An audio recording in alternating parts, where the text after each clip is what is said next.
So after work, it's too hot to be hammering guards. So I'm poking around with the Velocette again, because why not? I still was unable to remove the head on the near side. What I've done is strip this down a bit further and pulled off the running boards. You can see that one's got quite a bit of damage. I'll have to figure out the best way to get in there and try and fix that up.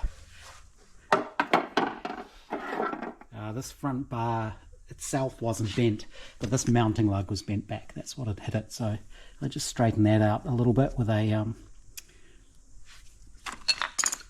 big spanner. Just bent that back. That'll need a bit of fine tuning. I've taken off the exhaust and inlet manifold, and I've pulled off this cylinder. That's soaking at the moment.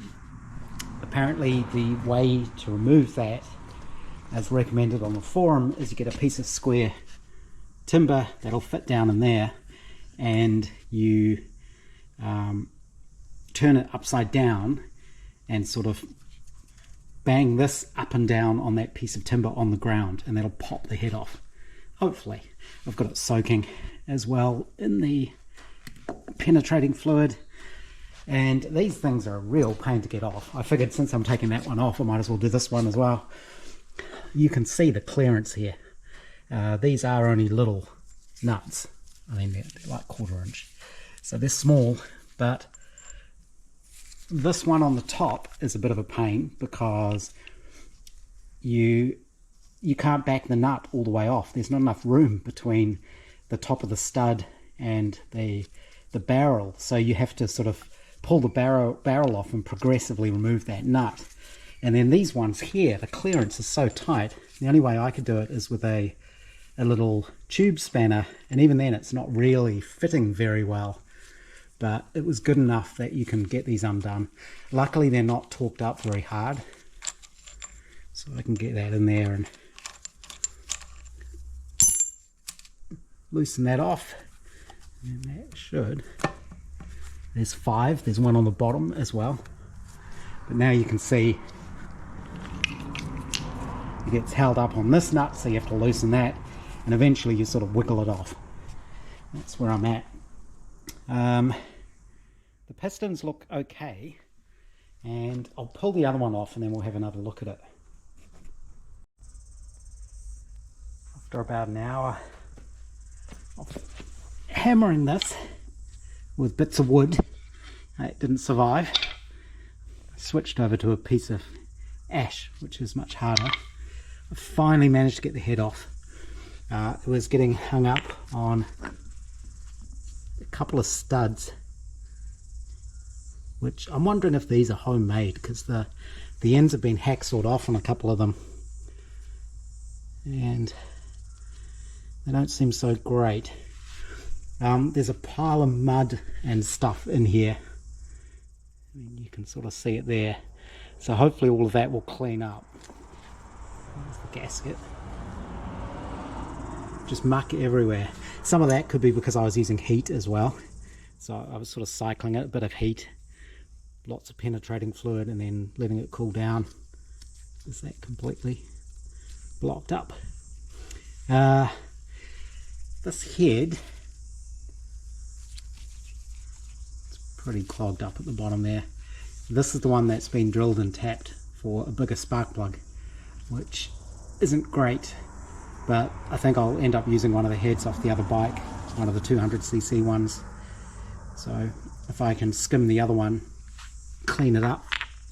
The cylinder bores look okay, which is good, I think. So they might just need a light hone. The valves look good.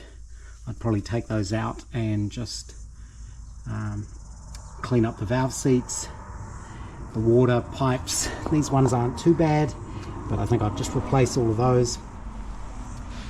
The other thing I was able to do is check for big end play by moving those in and out, and I can't feel anything there, which is great. it means the big end bearings are good, but there is a lot of forwards and backwards on the crankshaft. I measured about 15 thou, which is way too much. Pretty sure that's way too much. I think it should be 2 or 3 thou, which means the thrust washer is probably gone, which means stripping all of that down to get to that, to fix that. I do have those parts now, so that is all doable. And I have already pulled apart that other crank, so I've got a pretty good idea how that all works. But yeah, these, I'll soak them in maybe CLR or something like that. Actually, I'll put them through the parts washer first and then soak them in the evaporust. It's probably the best way to do it. I'm going to replace all of the studs, probably all of the nuts. I hopefully should have enough with that kit of parts I got. If not, I can order more. It's just easier, and then you're not dealing with rounded off nuts and bits and pieces, because these things are so hard to get to. Inevitably, a lot of them get sort of mangled, so it's probably just easier to replace a lot of that stuff.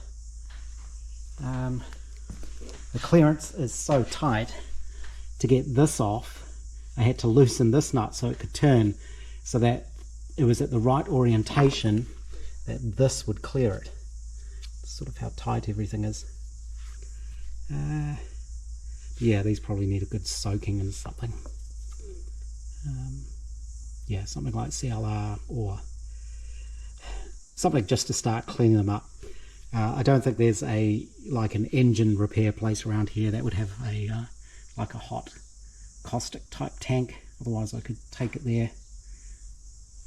I don't think Head Gardener would be pleased if I tried to sneak them into the dishwasher. Yeah, it's amazing how much of this mud basically came out of that just from the hammering. Let's see, this might be the original gasket, I'm not sure. It's got bits of wire in it, so that might be an original asbestos type gasket. But yeah, these definitely need a good clean up, which I think I'll start doing now. I definitely don't want to reuse these head studs. They're bent, which was probably me trying to get the head off, I think. That one is very bent.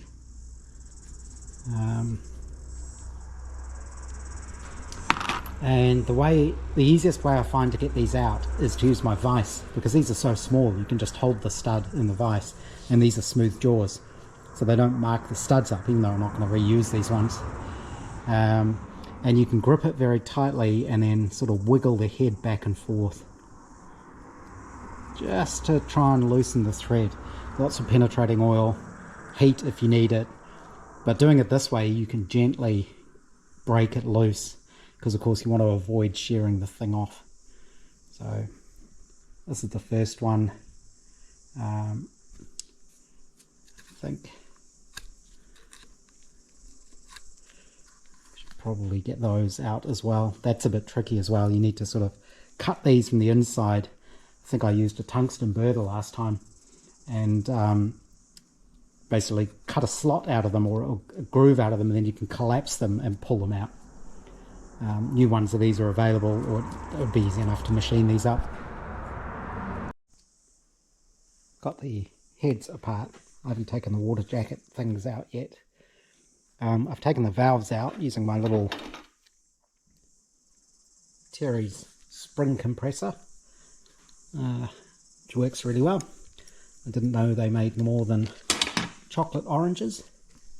One of these heads does have a stepped stud, so this one you can see it's slightly bigger. I can probably reuse that one, or else I could possibly helicoil it. I'm not sure, because it's already been drilled and tapped. And the valve seats look good. The valve guides all seem pretty tight. Not tight, but not loose. And the valves all look good. I think they'll just clean up fine on a wire wheel. So that's good. I've got these all labelled so I know where everything goes back together. The heads are handed, of course, because they go that way up, so they're sort of mirror images of each other. But I think the next thing will be get these out, because I'll replace all of that along with all the cooling system hoses and things, and then give these a good clean. Degrease them first through the parts washer and then soak them in Evaporust, which will get any rust out of the inside water passages. I think the bores are fine. They don't seem scored or scratched. They probably just need a very light, sort of clean, light hone. The pistons and rings look good. About the little ends, how can you tell? Yeah, I think they're good. I can't feel any wobbling or movement there.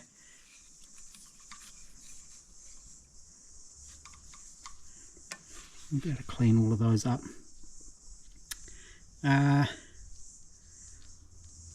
Should have a look at the tappets, I suppose.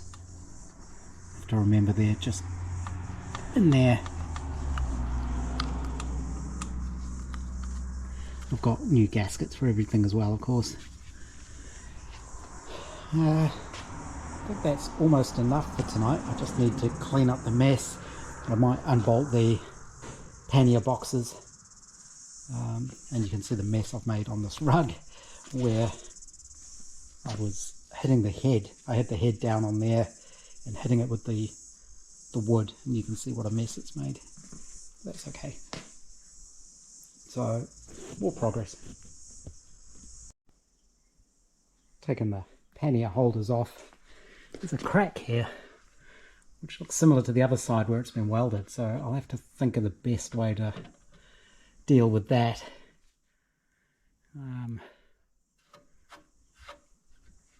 May be able to do it with a couple of quick spots of weld just behind there, just so it doesn't crack any further. And when the pannier's on there, you don't see that. The side is prepared already, so I'll leave that how it is.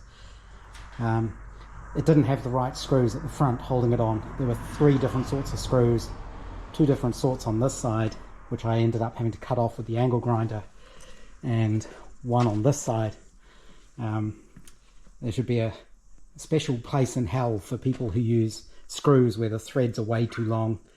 So it only has to go through some sheet metal, but you have to try and undo the screw about that long. That's all rusted. But I've got them off anyway. And they're beaten up, they're dented, but they're not too rusty, so I should be able to beat those back to a reasonable, straight sort of look without going too mad.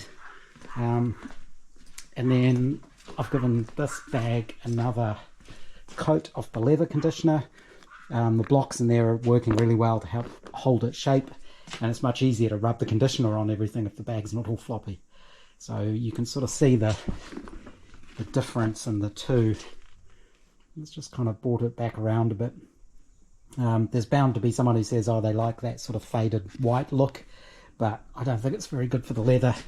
It's not going to last over time, so I'd rather get them reconditioned and protected. That stuff will leave stuff in the leather, which will hopefully keep them good for a bit longer. The underside of this needs a really good clean. It's just covered in muck, so that'll be the next thing. Fuel tank's still sitting full of Evaporust, I hope. It hasn't all leaked out. Just to stop some of the evaporation. And this is soaking in what's basically very dilute CLR. So that should be, it is doing something. It says it's a concentrate, but this 750ml bottle makes up to 1.5 litres, so it's only 2 to 1. But I'll leave that soaking in there for a bit longer, and then I'll probably fill that with something else, I don't know what, to help clean it up inside, unblock all the water passages. Most of those flushes you need to do it on a running engine because they need to be hot, but maybe I can just do it with boiling water flush through. Not sure. So yeah, I'll just continue slowly stripping it down and figuring out what needs doing and putting it back together. I'm really hoping the bevel drive and the gearbox on that are fine. I suspect they will be, or at least good enough to use. I could probably actually, I think I can just pull off the back wheel now. I think those little plates on the side just pull out and the whole thing should come off. It should just slide off the universal joint. I want to have a look at the universal and give that a good clean up and grease as well. And it looks like I'll be robbing a lot of parts that I got for this bike, but that's fine. If they fit, I'll get that going, and then we'll see what we're going to do with that one. But this one I'm just going to leave original, so I don't have to worry about getting the barrels machined. I'm not going to fit the new pistons to that because those pistons seem fine. I'll leave as much of this as I can original parts, I guess, so it's unmachined. If it goes, that's fine.